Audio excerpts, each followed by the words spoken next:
Solo.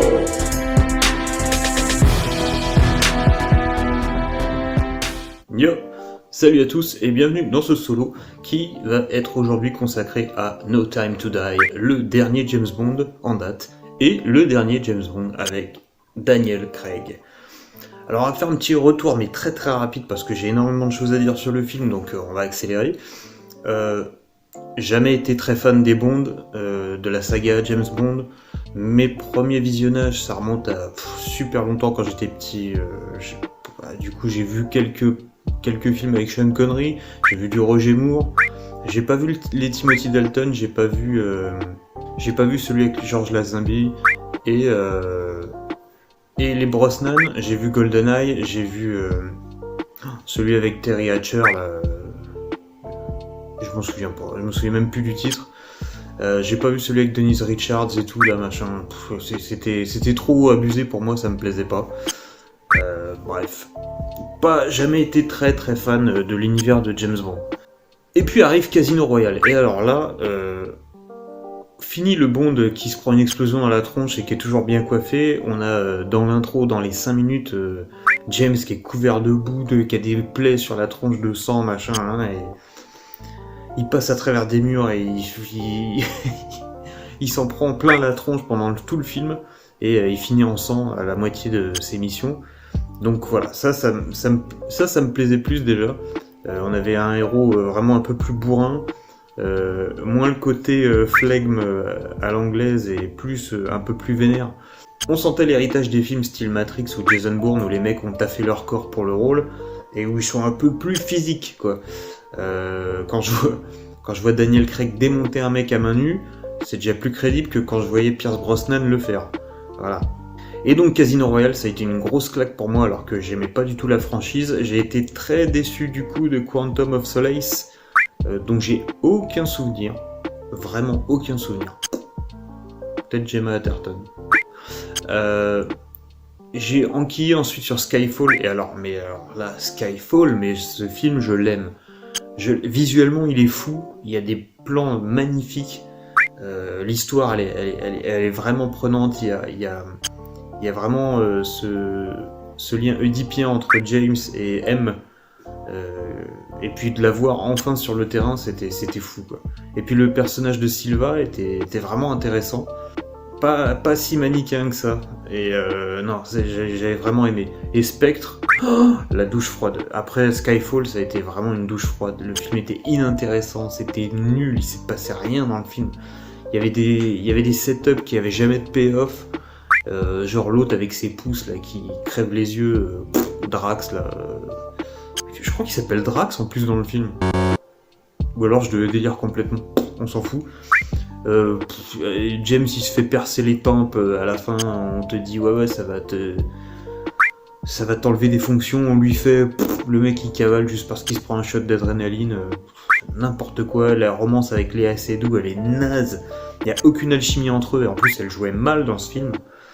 Et puis Christophe Waltz, il était tellement sous-exploité. Bref, j'ai vraiment pas aimé.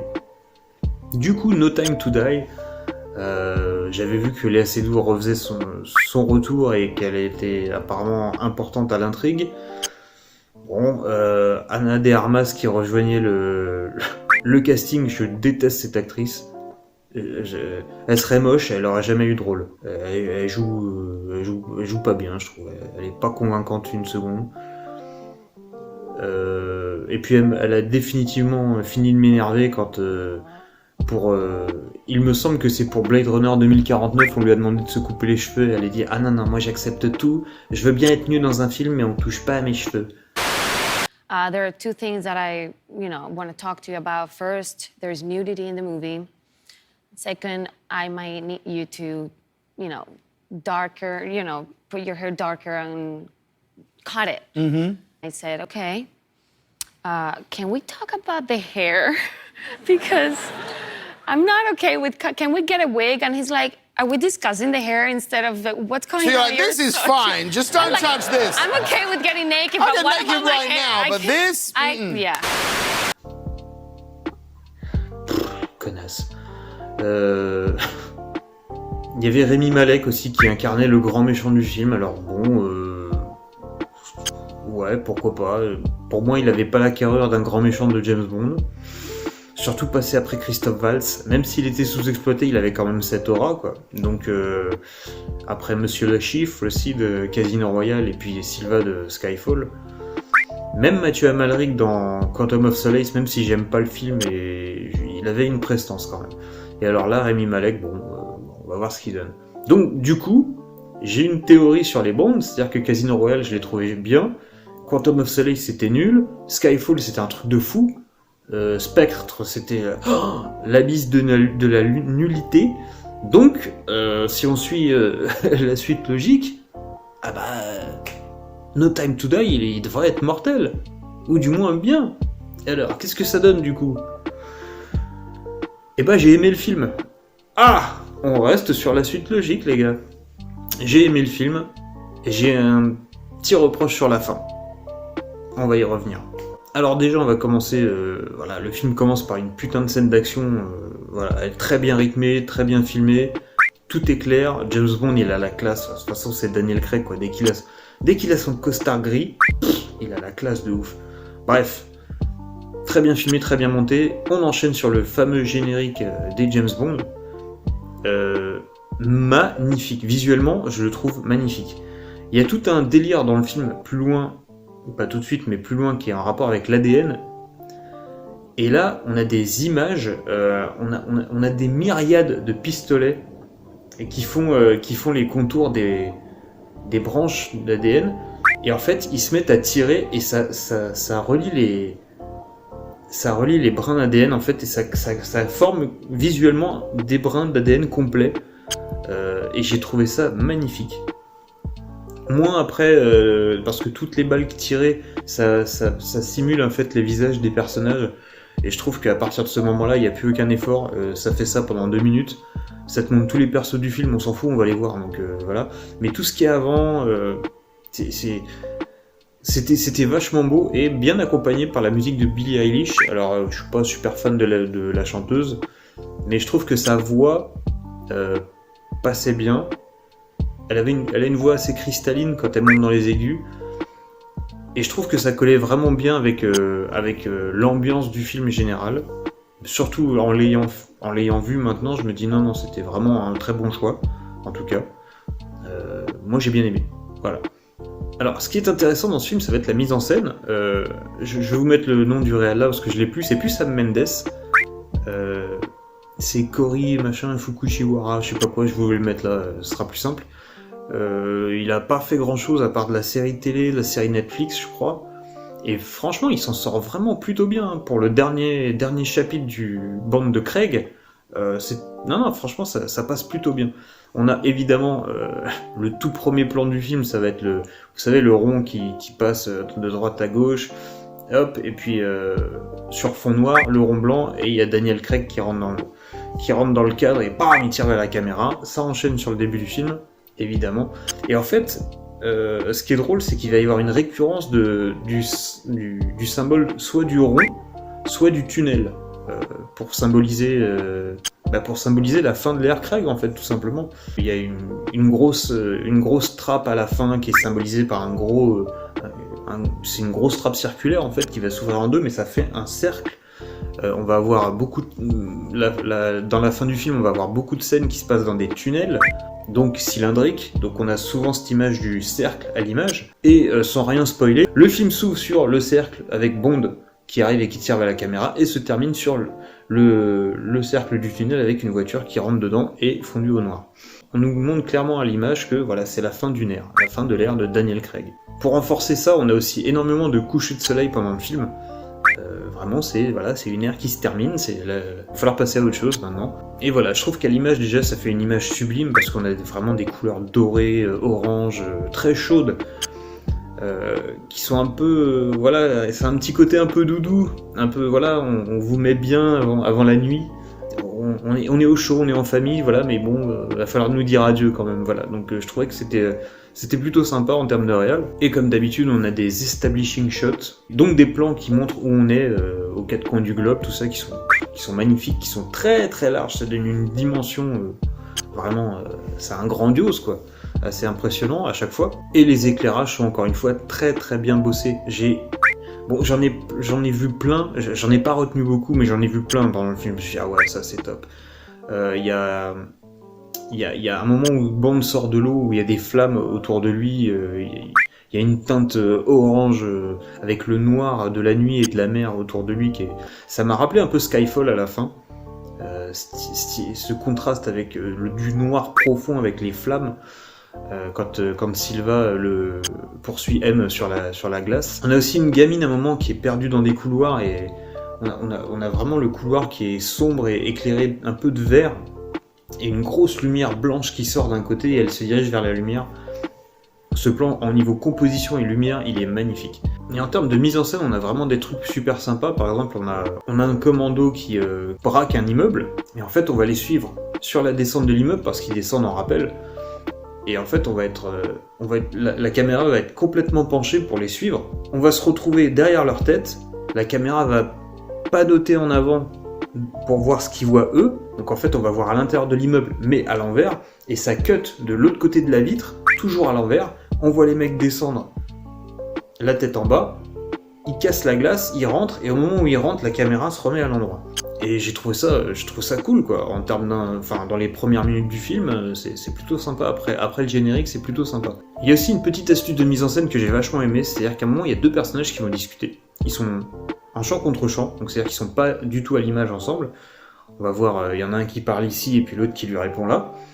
Et en fait, à partir du moment où il y en a un qui rappelle à l'autre qu'ils ont une connexion, il y a un lien entre eux, et ben à ce moment-là, ça cut et en fait, on les voit tous les deux à l'image, dans le même plan. C'est tout con, mais je trouve que rien qu'avec l'image, on approfondit ce qu'ils sont en train de dire. C'est-à-dire que même t'enlèves les dialogues à ce moment-là, tu comprends avec ce cut qu'il y a quelque chose qui se passe qui les a réunis. Et pour moi, le moment de bravoure du film, ça va être la dernière scène d'action. Alors déjà, juste avant, on a une autre scène d'action évidemment, voilà. La première partie, on va dire. On a une musique de ouf. Bon, c'est Hans Zimmer à la musique, mais là, il y a un petit côté un peu Batman, vraiment qu'on ressent. Alors, la musique, elle est dingue. Je sais pas si elle colle à James Bond, elle colle à une scène d'action. Moi, ça m'a fait penser à... je m'attendais à la limite qui... Batman, à un moment. C'est pas très Bond à ce moment-là. Pendant tout le film, ça colle nickel, mais à ce moment-là, t'es un peu dans Batman. Mais bon, ça accompagne super bien l'action, ça marche super bien. Et en fait, on va avoir un plan sur un tunnel, vraiment en face cam, il y a un tunnel, et il y a Bond qui arrive sur le côté. On entend des coups de feu, il se retourne, bah, il tire vers la caméra, donc vers nous. Et après, il reste une ou deux secondes devant le tunnel à poser comme ça avec son arme, et il repart. Et c'est trop bien parce qu'en fait, ils ont le plan iconique de début de film de tous les James Bond, ils l'ont incrusté dans le film. Concrètement, ce plan, il existe maintenant dans la diégèse des films James Bond. Je trouve ça génial. Je trouve ça génial comme clin d'œil pour le dernier film de Craig, d'avoir intégré le plan iconique de James Bond dans son film. Je trouve ça cool. Et donc, la deuxième partie de cette scène d'action, là où vraiment le réel se fait plaisir, c'est que t'as James qui va devoir monter des escaliers pour activer quelque chose. Et en fait, toute la montée, il y a des hommes qui lui tirent dessus, il va devoir défoncer plein de mecs. Et en fait, toute la montée, ça va être un plan séquence. Et c'est pas comme le début de Spectre où t'as un plan séquence où il marche dans la rue, où il monte dans un hôtel, où il part sur un balcon et il va tirer sur un mec. On s'en fout. Là, le temps compte. Là, il a 9 minutes pour faire quelque chose. Et quand t'es timé, et que t'as 9 minutes pour faire ce que t'as à faire, monter une dizaine d'étages avec 50 mercenaires dans les escaliers, que t'as 9 minutes pour faire ça, et que ça coupe pas, et bah putain, les secondes, tu les sens défiler. T'es là, tu fais putain, alors là, vas-y, il tire, vas-y, il se met à couvert, et à chaque fois qu'il se met à couvert, t'es là, tu fais, ah mais il y a du temps qui passe, il y a le temps qui passe, et ça coupe pas, et toi, t'es là, t'es en train de vivre le stress avec le personnage, parce que t'es en temps réel, limite. C'est ça, le plan séquence, il sert à ça, il sert à donner une urgence, à donner une notion de temps. Et alors là, Alors, il y a des coupures camouflées avec des explosions, des trucs, machin. Quand t'as un peu l'œil et que t'as vu genre 1917 par exemple, tu sais les repérer. Mais sinon, même si je me suis pas fait avoir, parce que j'ai vu 3-4 coupures, il y en a peut-être même plus, je sais pas. Mais ça marche super bien. Le plan séquence, il marche super bien. Et t'es là, tu fais putain, mais ça dure. La vache, ça dure. Oh la vache, mais putain, mais la chorégraphie, elle est top, quoi. Et voilà, donc ce plan-là, c'est le coup de maître du film, je trouve. Donc le petit père Daniel Craig, enfin le costaud, comment il s'en sort dans ce film, j'ai envie de dire, comme dans tous les James Bond, je trouve que c'est le meilleur James Bond qu'on ait. C'est le plus réaliste, c'est le plus torturé, c'est le plus sombre, c'est le plus vénère et c'est le plus physique. Pour moi, il est top. Il a un visage buriné comme j'aime bien. Il a une gueule, ce mec. Il a des yeux bleu acier avec son teint à lait qui fait ressortir encore plus ses yeux. Il a une... Ce mec-là, quand tu le vois tuer quelqu'un à l'écran avec ses mains, tu y crois.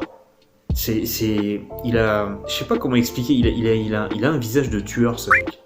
Il a une tête de tueur. Tu le vois, on te dit oui, le mec il tue à main nue sans problème. Ouais, je le vois. Concrètement, ouais. Alors que quand il sourit et tout, machin, il a son petit côté un peu anglais, le petit côté un peu dandy, un peu flegme et tout ça. Mais c'est une machine à tuer, ça se voit sur son visage et il est ultra crédible. Et comme il joue encore, et en plus comme c'est un très bon comédien, parce que c'était un très bon comédien avant d'être un acteur physique, et bah les scènes d'émotion, il les gère super bien également. Que demander de plus? On a Léa Seydoux qui est également à monter de niveau par rapport à Spectre, parce que dans Spectre, elle était insipide. Elle avait aucun reflet. Là, elle m'a un peu touché. Elle a des scènes elle a des scènes dramatiques qui marchent plutôt bien. Dès qu'elle est en panique, dès qu'elle est triste ou même heureuse, ça marche super bien. Et dans les scènes d'action, elle a 2-3 moments où elle se débrouille un peu toute seule et ça passe plutôt bien. On va voir le personnage de Ana de Armas qui est inutile. Elle a une scène, en gros, une scène d'action. Alors la meuf, elle a un décolleté jusqu'au centre de la Terre. On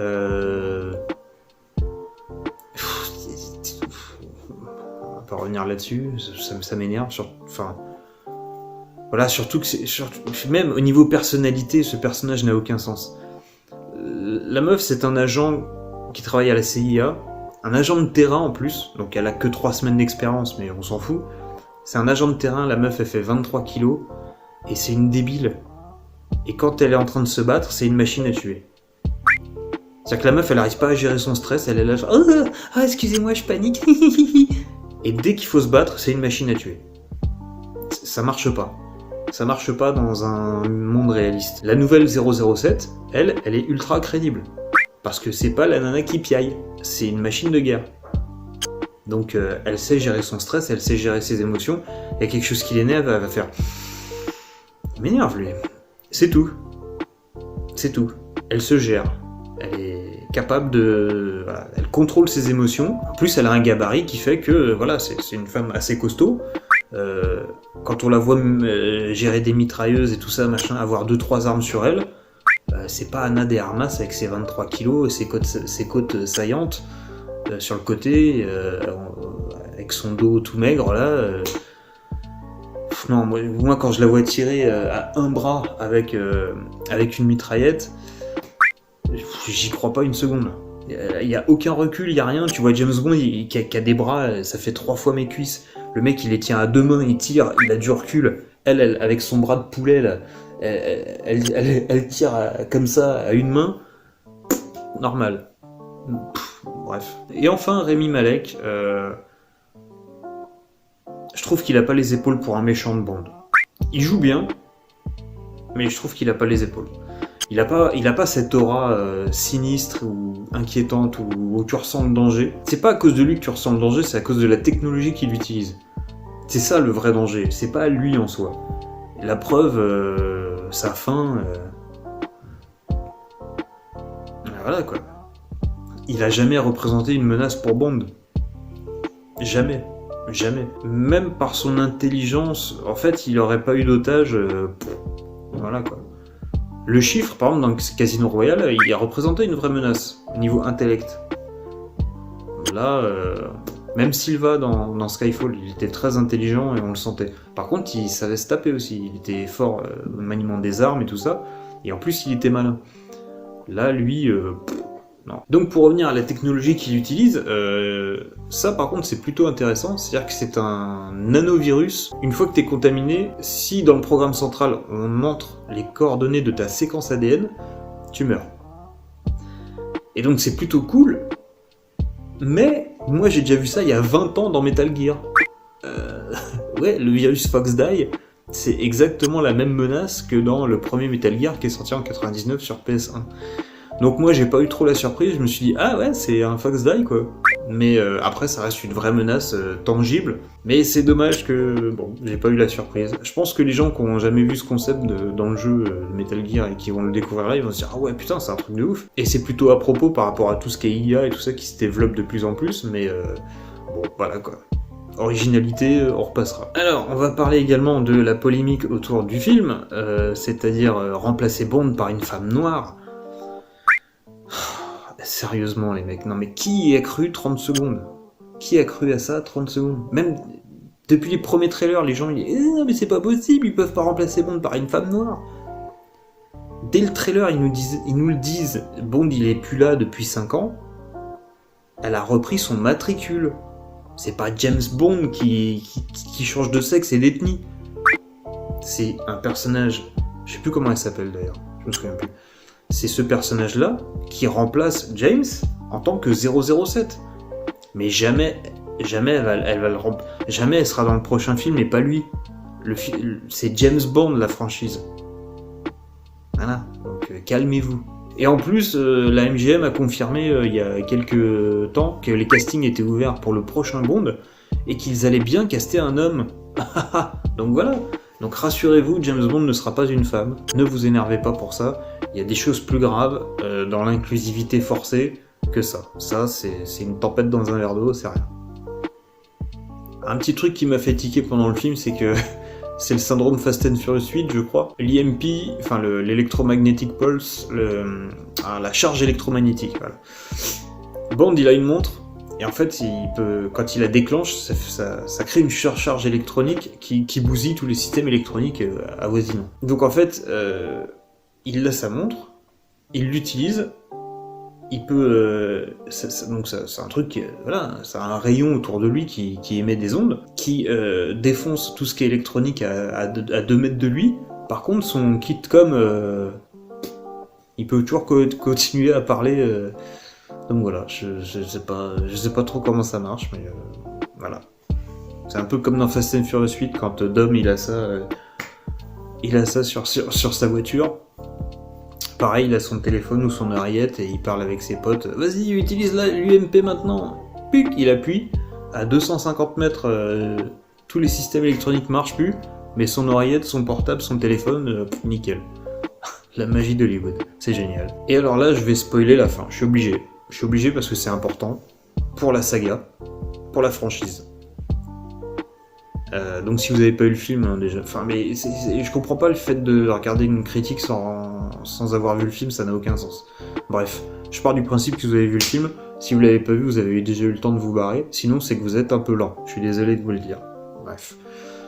5, 4, 3... James Bond, il meurt, putain! Ouais, je suis pas allé jusqu'au bout. C'était au cas où il y en a qui voulaient tester jusqu'où j'irais et qui se sont fait spoiler. Il m'a bien fait pour votre gueule. Ouais, ça me fait rire. James Bond, il meurt à la fin. Alors, je peux comprendre, c'est la fin de l'ère Craig, on veut terminer en beauté, on lui a fait une scène d'action de ouf en plan séquence, on le tue. Mais James Bond, il peut pas mourir, en fait. James Bond, c'est un personnage intemporel. Il traverse les âges, il traverse les époques. C'est pour ça qu'il n'y a pas vraiment de continuité dans le temps. Il y a les Sean Connery, il y a les Roger Moore, il y a tout ça, Timothy Dalton, Lazenby et Brosnan et Craig. Mais il n'y a pas vraiment de début ni de fin. Sachant qu'il y a déjà un casting qui est annoncé pour un prochain Bond, et que le Craig c'était plus ou moins un reboot. Tu fais un reboot pour le faire mourir au 5e film, et tu relances après un film Bond après.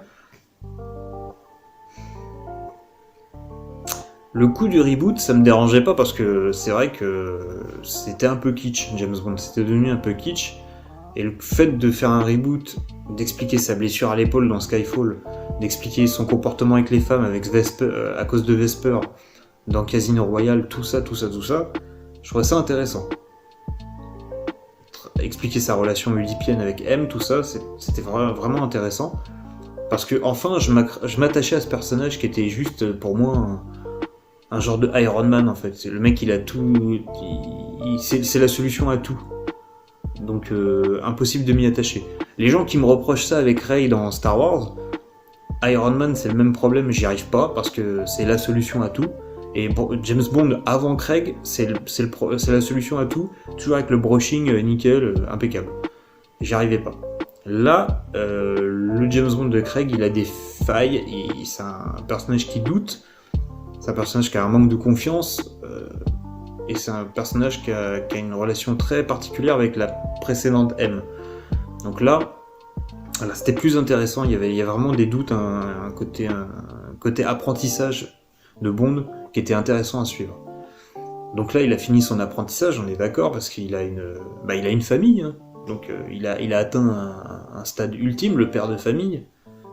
Il y a tout un truc avec le leg, là avec sa fille, bon voilà quoi. Mais le tuer carrément...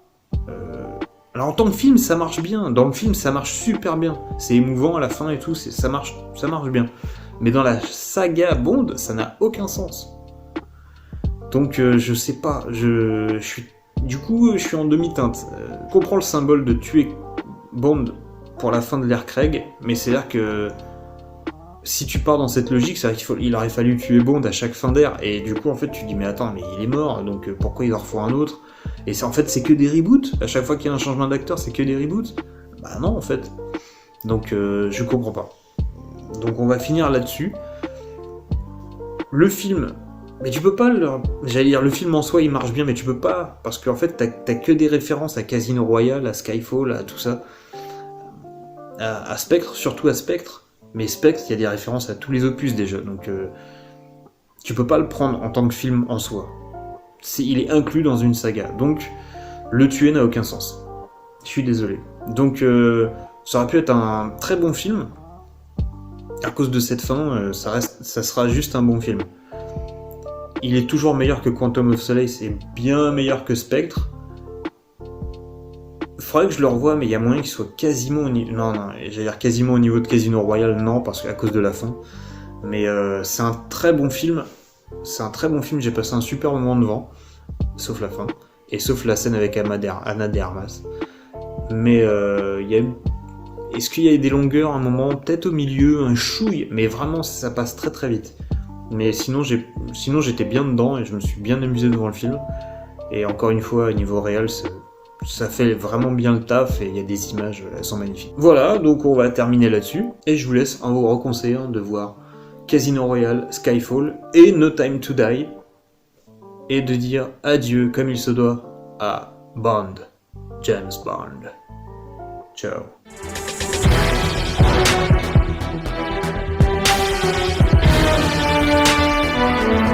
Solo